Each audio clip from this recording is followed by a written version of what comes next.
in the Middle Ages, the church forbade dissection of human bodies. And medical students would visit battlefields and the gallows at night and steal the bodies of victims of war and executed prisoners in order to learn human physiology.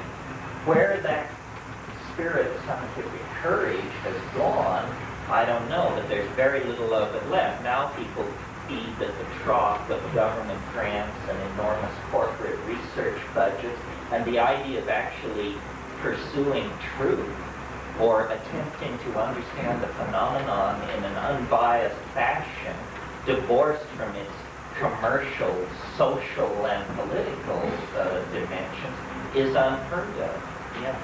I wonder if one of the reasons isn't that in order to feel safe, we have to be able to control people and make them predictable. The church tried to do that. All these different institutions seek to control people through fear and guilt. And the more dangerous times become, the more you create an outside enemy to control people. Well, yes, I think you put your finger on precisely the issue, because, and slightly anticipating my argument, what psychedelics do, if you look at thousands of these experiences, is they dissolve boundaries. They dissolve boundaries between you and your past, you and the part of your unconscious you don't want to look at, between you and your partner, between you and the feminine if you're masculine, and vice versa, between you and the world. All the boundaries that we put up to keep ourselves from feeling our circumstance are dissolved. And boundary dissolution is the most threatening activity that can go on in a society. People meaning government institutions, become very nervous when people begin to talk to each other. Yes, the whole name of the Western game is to create boundaries and maintain them. The church and the state, the poor and the wealthy, the black and the white, the male and the female, the young and the old, the gay and the straight, the living and the dead, the foreign and the familiar. All of these categorical divisions allow a kind of thinking that is completely cockamamie. After all, reality is, in fact, a seamless, unspeakable something. And we understand that to perceive it separately is a necessary adjunct to the act of understanding. But it is not the end of the program of understanding. The particulate data has to be recombined in a paradigm, a seamless overview of what is happening. And the drugs that Western society has traditionally favored have either been drugs which maintain boundaries or drugs which promote mindless, repetitious physical activity on the assembly line, in the slave galley, on the latifundia, the slave-driven agricultural project, whatever it is. In the corporate office. In the corporate office. This is why, every labor contract on this planet, at least in Western civilization, contains a provision that all workers shall be allowed to use drugs twice a day at designated times, but the drug shall be caffeine. Now, the reason caffeine is so welcome in the workplace is because the last 3 hours of the workday are utterly unproductive unless you goose everybody with 2 cups of coffee, and then they can go back to the word processor, the widget typing machine, or whatever they're doing, and mindlessly and happily carry on. If it were suggested that there be a pot break, you would think that civilization was striking the iceberg.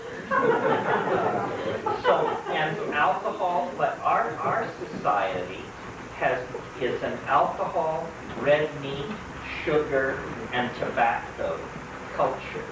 And all of these are forms of speed, basically, in the way that we use them. I mean, yes, you can tranquilize yourself on alcohol, but you're pushing toward levels where a lifetime of tranquilizing yourself on alcohol would be a short lifetime if you use it that way. So there's a lot of tension in society between the great exploring soul and the assembly line citizen. The citizen is defined by obligation and by the boundaries that define, the next citizen, either because it's neighbor or worker or employer or something like that. And the grand exploring soul is marginalized as an eccentric, or if necessary, more seriously marginalized as mad in some way. I mean, madness basically, up until the level of physical violence, means you are behaving in a way which makes me feel uncomfortable. Therefore, there's something wrong with you. Yes. So, this now, it's interesting, and this is one of the points that are dear to me, and they arrive in different orders each time. But I think of history as a kind of mass psychedelic experience, and the drug is technology. And as technology gets more and more perfected as a mirror of the human mind, the cultural experience becomes more and more hallucinatory. And for at least the past couple of hundred years, boundary dissolution has been underway at every level of Western civilization. I mean, we could push it further back. The Magna Carta, the fact that princes and lords of the realm would actually attempt to force the king's signature on a document defining their privileges. They are, after all, ordinary human beings. The king is the divine appointed regent of God in heaven. So this was a severe boundary dissolution in the context of the age in which it was taking place.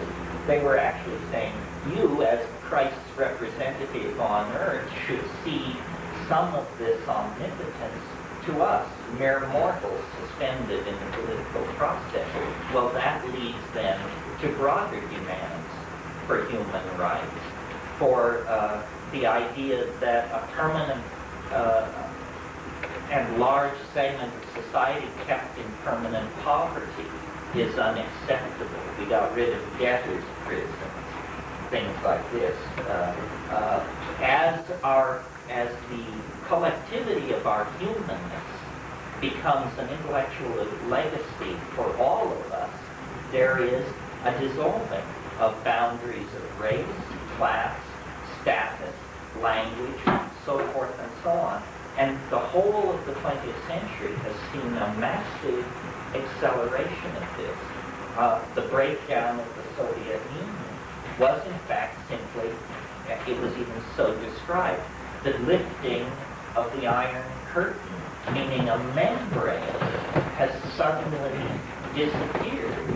And more of these membranes are disappearing. And what is emerging then is a more and more psychedelic experience, meaning a sense of acceleration of information flow, a sense of rising ambiguity about what it all means. Everything seems to carry both a good facet and a detrimental facet. The ambiguity of everything is increasing. The connectedness of everything is increasing.